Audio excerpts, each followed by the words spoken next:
السلام علیکم ورحمۃ اللہ وبرکاتہ۔ بسم اللہ الرحمن الرحیم۔ الحمد للہ نحمده ونستعینه ونستغفره ونؤمن به ونتوکل علیہ ونعوذ باللہ من شرور انفسنا ومن سیئات اعمالنا، من يهده الله فلا مضل له ومن يضلله فلا هادی له، ونشهد ان لا اله الا الله وحده لا شریک له، ونشهد ان سیدنا وحبیبنا ونبینا مولانا محمدا عبده ورسوله صلی اللہ تبارک وتعالی علیہ وسلم، اما بعد فاعوذ باللہ من الشیطان الرجیم، بسم اللہ الرحمن الرحیم۔ الحمد للہ رب العالمین الرحمن الرحیم مالک یوم الدین، ایاک نعبد وإیاک نستعین، اہدنا الصراط المستقیم، صراط الذین انعمت علیہم غیر المغضوب علیہم ولا الضالین، آمین۔ قابل احترام بزرگوں، دوستو، قرآن پاک کی ایک بہت ہی مبارک سورت ہے۔ اس سورت کا نام سورۃ الفاتحہ ہے۔ اللہ تبارک و تعالی نے قرآن پاک کو شروع فرمایا اس مبارک سورت سے۔ اس سورت کی 7 آیتیں ہیں۔ اس میں سب سے پہلی جو آیت ہے، بندہ اللہ تبارک و تعالیٰ کی حمد اور تعریف بیان کرتا ہے۔ الحمد للہ رب العالمین، ہر قسم کی تعریف اللہ کے لیے ہے جو سارے جہانوں کا پالنے والا ہے، اور سارے کائنات کو، سارے جہانوں کو جو پال رہا ہے، یہ محض اپنے فضل اور اپنے کرم اور اپنی رحمت سے ہے۔ الرحمن الرحیم، اس کی بڑی مہربانی ہے۔ دنیا کو مختصر بنایا ہے اور یہاں پر اختیار دیا ہے انسان کو، لیکن ایک وقت ایسا آئے گا کہ اس دنیا کو اللہ تبارک و تعالی ختم فرمائیں گے اور آخرت کا دن قائم فرمائیں گے، اور اس میں اللہ تعالی ہر انسان کو اس کے عمل کا بدلہ دیں گے۔ فرمایا مالک یوم الدین، قیامت کے دن کا مالک ہے۔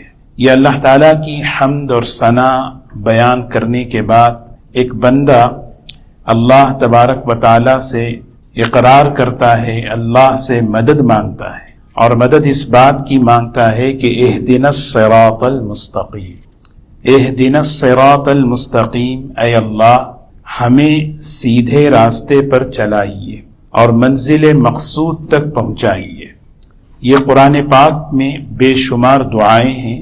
ان دعاؤں میں یہ ایک ایسی دعا ہے جس دعا کی اہمیت اتنی ہے کہ اس دعا کا مانگنا فرض ہے۔ اگر کوئی شخص روزانہ 20 رکعت نفل نماز پڑھے، نفل نماز میں بھی وہ 20 مرتبہ یہ دعا مانگے گا، فرض نماز ہو، سنت ہو، نفل ہو، ہر نماز کی ہر رکعت میں ایک بندہ اللہ تعالی سے محتاج بن کر اور عاجز بن کر، ایک سائل بن کر اللہ سے جو سوال کرتا ہے وہ ہدایت کا سوال کرتا ہے۔ سوچیں کتنی بڑی چیز ہے، کتنی اہم چیز ہے۔ ہدایت کسے کہتے ہیں، اور ہدایت جب ملتی ہے تو کیا اس کے اثرات زندگیوں میں پڑتے ہیں، اور ہدایت کیسے آتی ہے، اس میں اللہ تبارک و تعالیٰ نے ہمیں رہبری فرمائی، ہدایت کی تعریف بیان فرمائی۔ الہدایت نور، ہدایت ایک نور ہے، ہدایت ایک روشنی ہے۔ اللہ تبارک و تعالی انسان کے دل میں اس روشنی کو ڈالتے ہیں۔ جس طرح سورج کی روشنی سے انسان صحیح اور غلط کا فرق کرتا ہے، اسی طرح انسان اس روشنی کے ذریعے سے صحیح اور غلط کا فرق کرتا ہے۔ کیا حق ہے، کیا باطل ہے، کیا صحیح ہے، کیا جھوٹ ہے، کس چیز میں میرا نفع ہے، کس چیز میں نقصان ہے۔ وہ روشنی جتنی بڑھتی چلی جاتی ہے اتنا انسان کو حقیقی نفع اور حقیقی نقصان نظر آتا ہے، اور وہ روشنی جتنی کم ہوتی چلی جاتی ہے، یا اگر کوئی شخص اس روشنی سے محروم ہے تو پھر وہ ظاہر کے نفع کو دیکھ کر فیصلہ کرتا ہے اور ظاہر کے نقصان کو دیکھ کر بچنے کی کوشش کرتا ہے۔ جو غیب میں جو نقصانات ہیں، جو نظر نہ آنے والی پریشانیاں ہیں، اور جو نظر نہ آنے والے فائدے ہیں، اس کو وہ نظر نہیں آتے۔ تو اسی لیے ہدایت ایک نور ہے، ایک روشنی ہے۔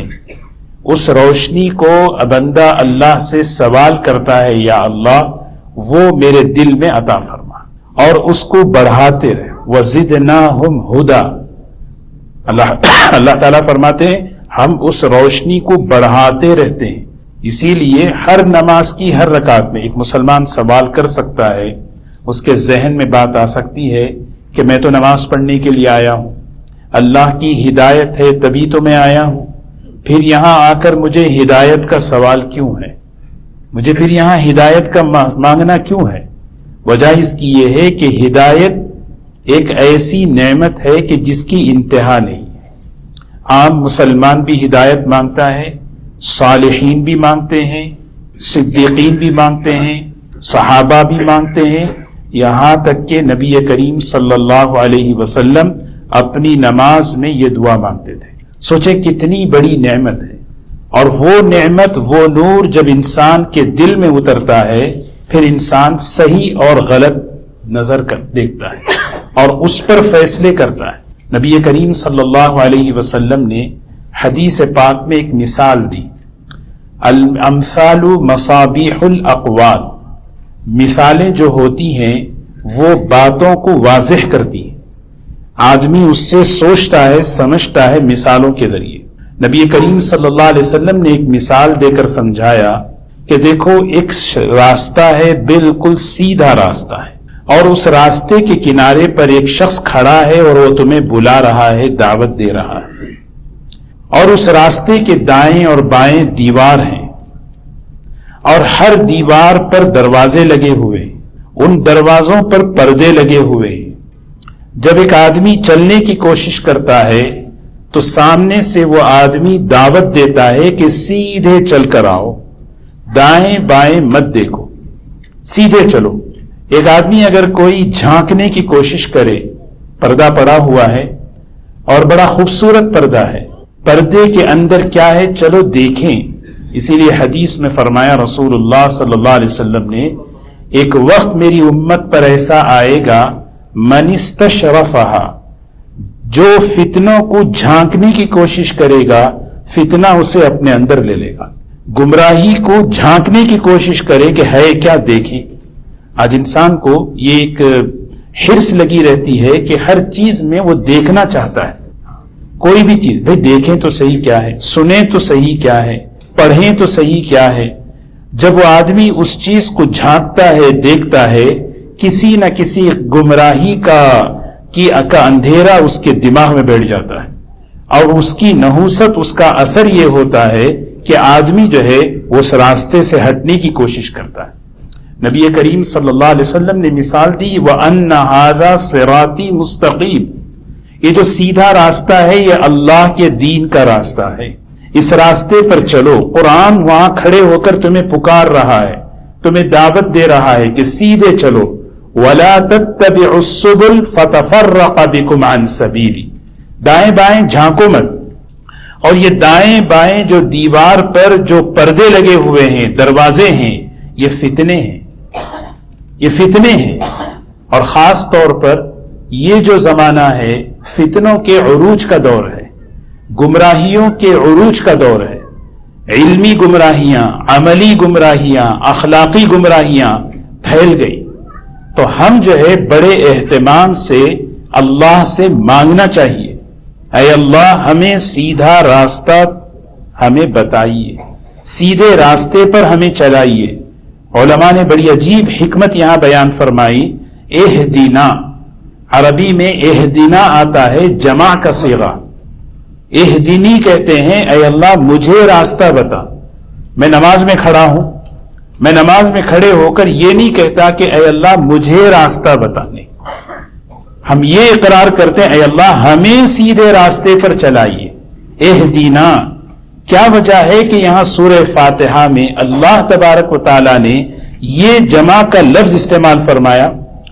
اس کی وجہ یہ بیان فرمائی کہ ایک مسلمان ہدایت کے راستے پر خود تنہا نہ چلے، کیونکہ اگر وہ اکیلا چلے گا، ماحول اگر گمراہی کا ہوگا، اس ماحول کا اثر اس کی زندگی پہ پڑے گا. سب کی فکر کرے، سب کو لے کر چلے اور اللہ سے مانگے تو سب کے لیے مانگے. اے اللہ ہم سب کو سیدھے راستے پر چلائیے، کیونکہ ہم سب ہدایت کے محتاج ہیں. ہم سب ہدایت کے محتاج ہیں. ایک بندہ جو ہے، آدمی سوچے کہ اگر ماحول میں کسی کے اندر بے دینی ہے، اس بے دینی کا اثر جو ہے اس کے ملنے جلنے والوں پہ پڑتا ہے. تو اسی لیے جو ہے نا، اہدینا، اے اللہ ہمیں چلائیے، اے اللہ ہمیں پہنچائیے. مفسرین نے بڑی عجیب بات یہاں لکھی ہے، اہدینا الصراط المستقیم، ایک ہے راستہ بتا دینا. اگر آپ سے کوئی پوچھے زکریا مسجد کدھر ہے، آپ یہاں سے کھڑے ہو کر کہیں کہ بیٹے آپ سیدھے ایسے جائیں، وہاں پہ دائیں مڑے، یہ ہے بتا دینا.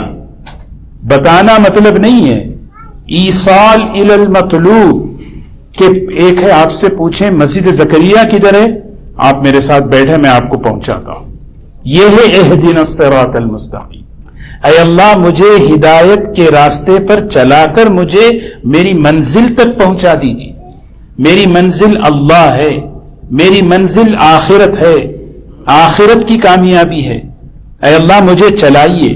اور جب بندہ چلنا شروع کرتا ہے، اہدنا الصراط المستقیم، اے اللہ جس راستے پر میں چل رہا ہوں اس راستے کا مجھے اطمینان دے دیجیے. یہ ہدایت عربی لفظ ہے ہدایت، اور اس لفظ کے اندر یہ سارے معنی چھپے ہوئے ہیں. چلنا ہے، پہنچنا ہے. ایک آدمی چل رہا ہے دین کے راستے پر شکوک و شبہات کے ساتھ، کیونکہ یہ دور گمراہیوں کا دور ہے. نبی کریم صلی اللہ علیہ وسلم کے ایک صحابی ہیں حضرت حذیفہ رضی اللہ تعالی عنہ، خود فرمایا کرتے تھے عام طور پر صحابہ کرام نبی کریم صلی اللہ علیہ وسلم سے خیر کا سوال کرتے تھے، اور میں زیادہ سے زیادہ آپ سے برائیوں کا سوال کرتا تھا. یہ برائی کیسی ہے، یہ برائی کیسی ہے. مقصد یہ تھا کہ ان سے اپنے کو بچاؤں. اسی لیے فتنوں کی اور گمراہیوں کے بارے میں جتنی احادیث ہیں اس میں سب سے زیادہ راوی حضرت حذیفہ رضی اللہ تعالیٰ عنہ ہیں. تو ایک مرتبہ حضرت حذیفہ رضی اللہ تعالیٰ عنہ حضور اکرم صلی اللہ علیہ وسلم کے ساتھ بیٹھے ہوئے ہیں. سوچیں صحابہ کا دور، خیر القرون کا دور، بہترین پاکیزہ دور. حضرت حذیفہ نے پوچھا یا رسول اللہ صلی اللہ علیہ وسلم، ایسا بہترین ماحول ہے، قرآن پاک، سنتوں کا ماحول، دین کا ماحول، حیا کا ماحول، ایسے ماحول کے بعد کیا کبھی فتنوں کا، گمراہی کا، شر کا دور آ سکتا ہے؟ فرمایا ضرور آئے گا.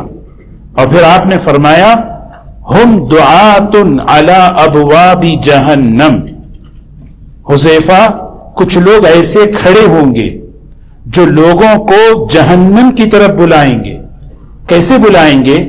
ان کے نظریات، ان کی سوچ، ان کی فکر ایسی ہوگی، جو آدمی اس نظریے کے پیچھے چلے گا، جو آدمی اس راستے کے پیچھے چلے گا، وہ جہنم کے دروازے پہ پہنچے گا.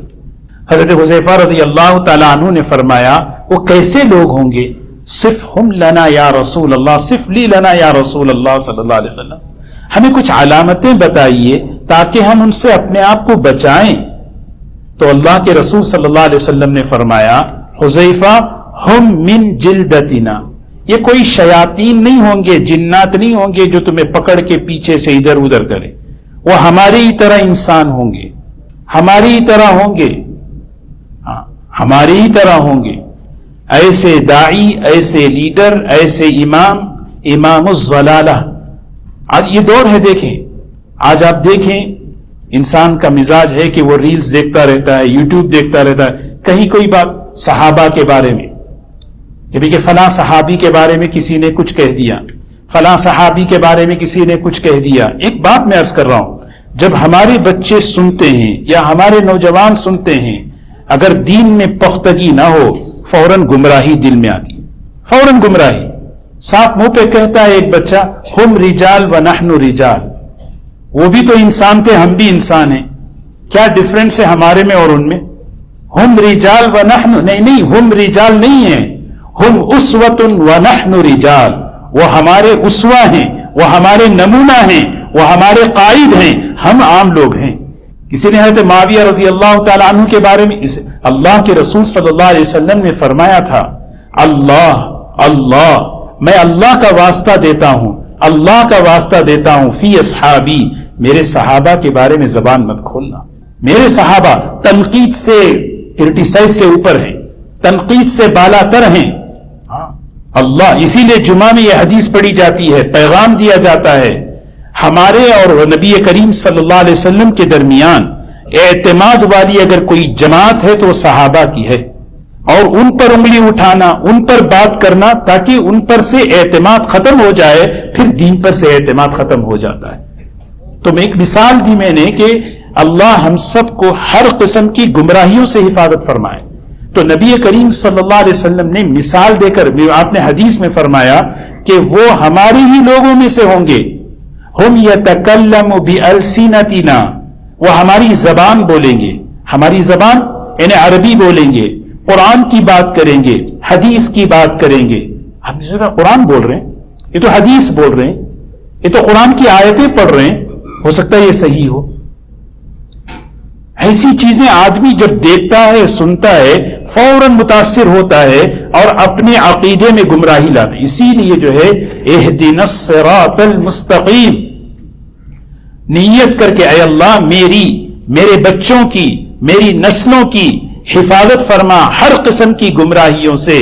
یا اللہ ہدایت کے راستے پر ہمیں چلا لیجئے, اور ایسے چلائیے کہ انشراح صدر ہو, اطمینان ہو. وَهَذَا صِرَاطُ رَبِّكَ مُسْتَقِيمًا, یہ میرے پروردگار کا راستہ ہے, یہ میری منزل تک پہنچانے والا ہے. ایک آدمی کسی راستے پر چلے اور اس راستے پر اسے اطمینان نہ ہو, اس کے چہرے سے پتہ چل جاتا ہے. وہ مسافر گھبرایا ہوا ہوتا ہے. ایک مسافر بیٹھا ہوا ہو, اسے پتا ہو کہ یہ منزل تک پہنچانے والا راستہ ہے, وہ تو بیٹھے بیٹھے سواری میں سو رہا ہوتا ہے. اطمینان قلب, ہدایت کا ایک انعام دنیا میں اطمینان ہے. آج دیکھیں ہماری نسلیں شکوک و شبہات میں آ کر بے چین, بے قرار, اور اس کے اثرات ان کی جسمانی طبیعت پر, ان کے ذہنوں پر بڑی انتشار ہے, مزاج کے اندر انتشار ہے, طبیعت کے اندر, کیونکہ ڈاؤٹس ہیں. نہیں, مجھے ایمانیات جس کے بارے میں اطمینان قلب ہونا چاہیے, جس کو قرآن پاک میں جیسے میں نے کہا ہدایت کا نور جب دل میں اترتا ہے. عبداللہ ابن مسعود رضی اللہ عنہ یہ آیت پڑھتے ہیں, نبی کریم صلی اللہ علیہ وسلم نے فرمایا جب ہدایت کا نور دل میں اترتا ہے اللہ علامتیں ظاہر فرماتے. افمن شرح اللہ صدرہ للاسلام فمن یرد اللہ ان یہدیہ یشرح صدرہ للاسلام.